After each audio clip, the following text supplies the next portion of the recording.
Assalamualaikum warahmatullahi wabarakatuh.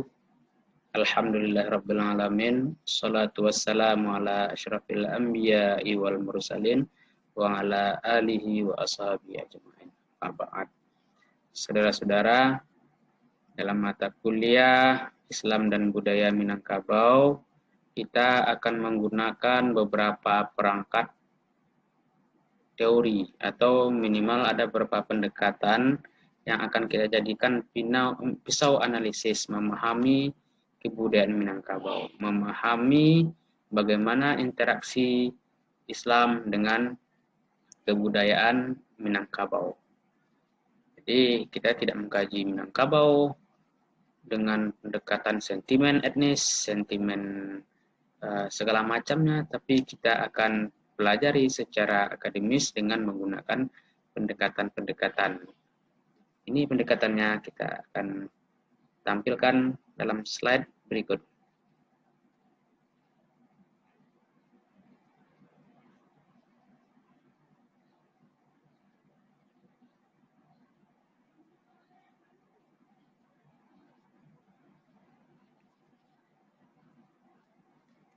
Oke, saudara, ini judul kita yang kita bahas, basis teori yang kita gunakan dalam mengkaji Islam dan budaya Minangkabau.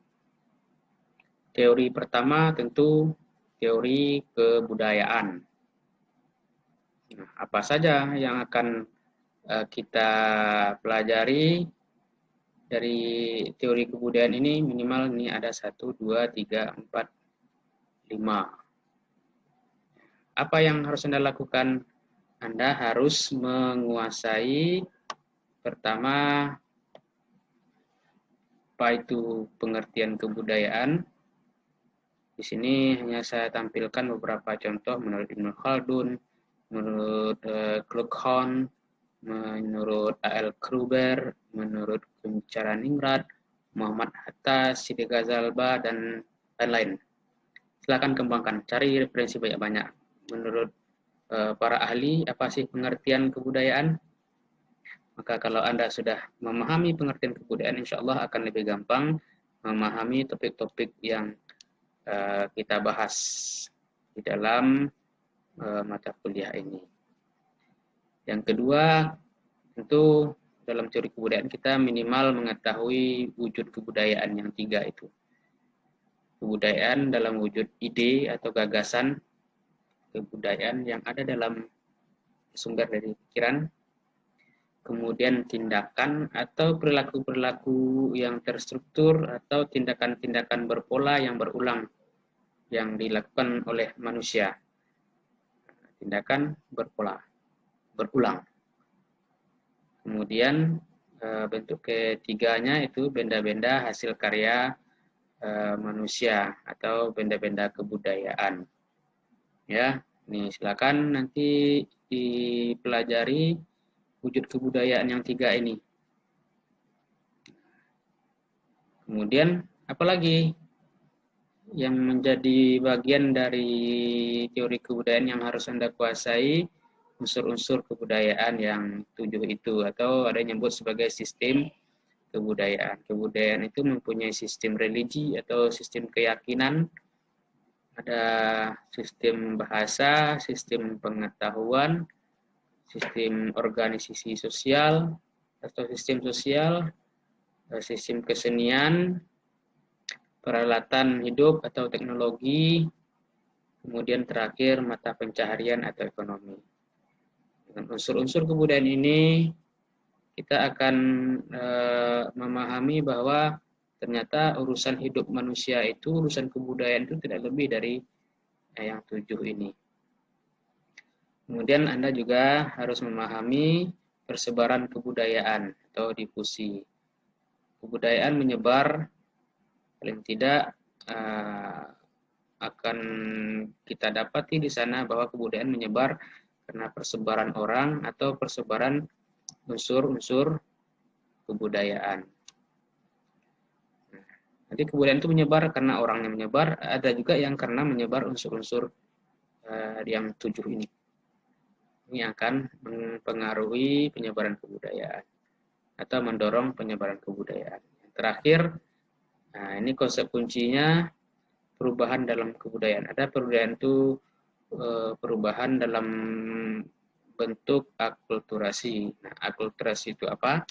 Silakan dibaca, dipahami, cari sumbernya, kemudian ada bentuk asimilasi, dan yang ketiga ada bentuk inovasi.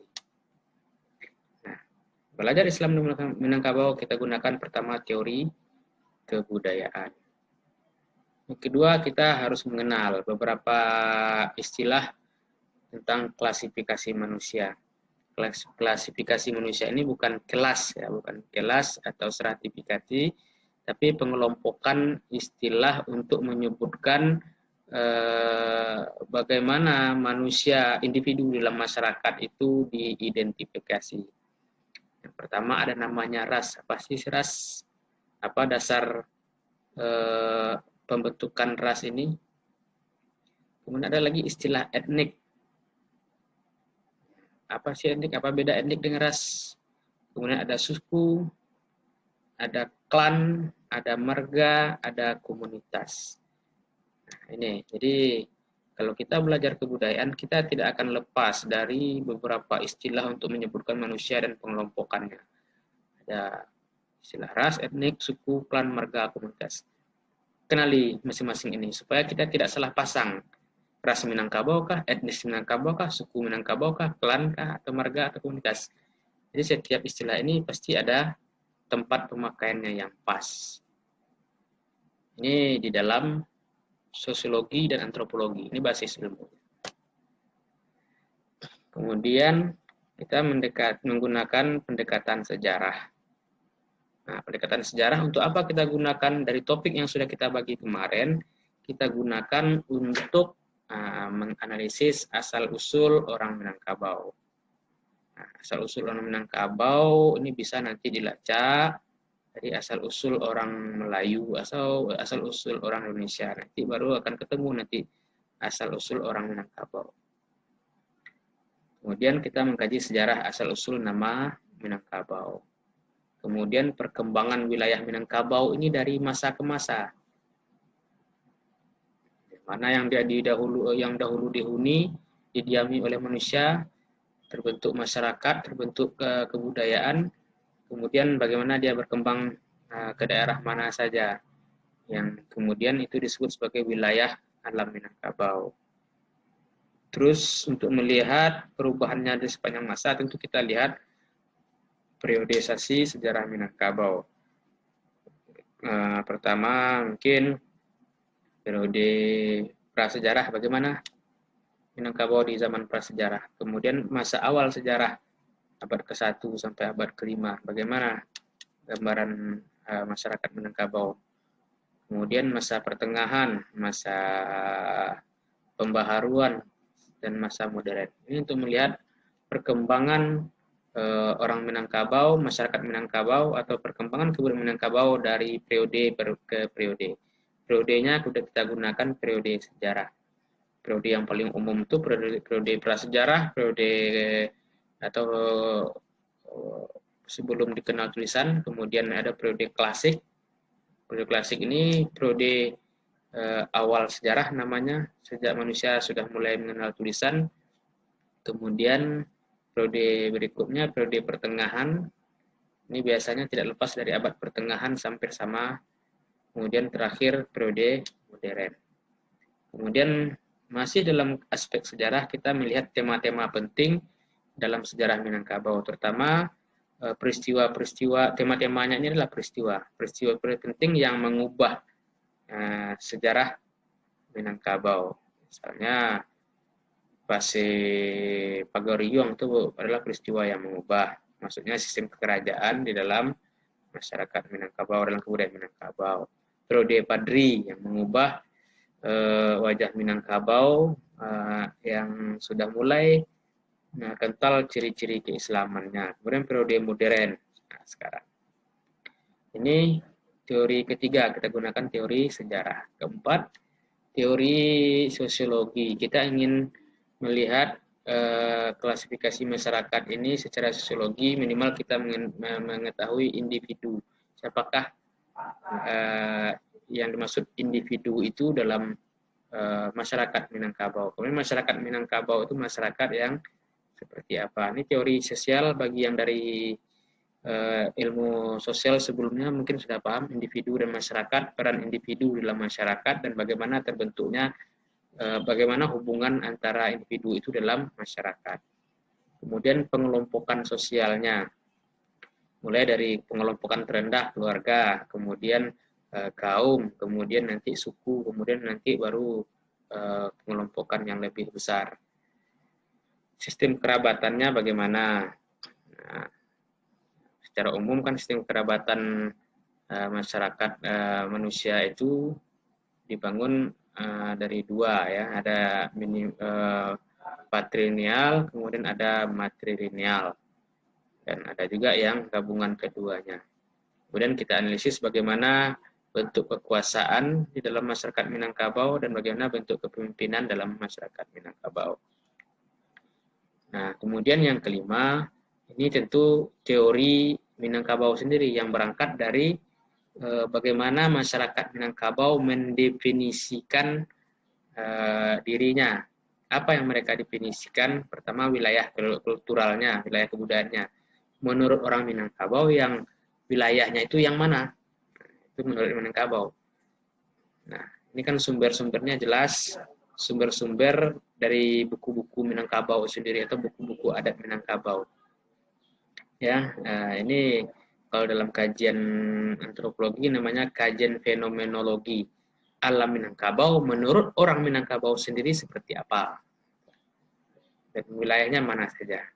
Kemudian adat Minangkabau, menurut orang Minangkabau adatnya itu bagaimana, bagaimana susunan adatnya, apa sumber-sumber adatnya, dan apa-apa saja aturan yang ada di dalam masyarakatnya. Kemudian sistem sosialnya, bagaimana sistem sosialnya, sistem kekerabatannya menurut orang Minangkabau. Sistem itu termasuk kekuasaan pemimpinan, kemudian tentang harta dan perwarisan. Bagaimana konsep harta dalam kebudayaan Minangkabau menurut orang Minangkabau dan bagaimana konsep pewarisannya.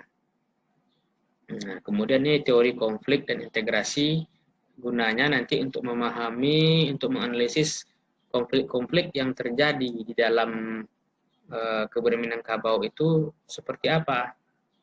Nanti silakan lihat teori-teori konflik dan teori-teori integrasi. Kemudian nanti akan digunakan teori konflik ini untuk menganalisis kasus-kasus tertentu di dalam kebudayaan Minangkabau. Misalnya konflik tentang suku, konflik tentang harta pewarisan, kemudian terakhir integrasi atau model-model penyelesaian masalahnya. Ya, minimal ini saja perangkat teori yang kita gunakan. Jadi kita menganalisis itu kan semuanya sudah bikin video ya, sudah bikin materi yang dikemas dalam itu video. Kemudian kita analisis, waktu diskusi nanti kita gunakan perangkat teori ini. Nah, jadi kita menganalisis berangkat dari teori, bukan sekadar dari asumsi. Asumsi bisa kita gunakan sekadar untuk melihat perkembangan wacana Minangkabau dalam masyarakat umum seperti apa. Tapi kita sebagai akademis, kita akan lihat dalam dengan menggunakan pendekatan teori seperti ini.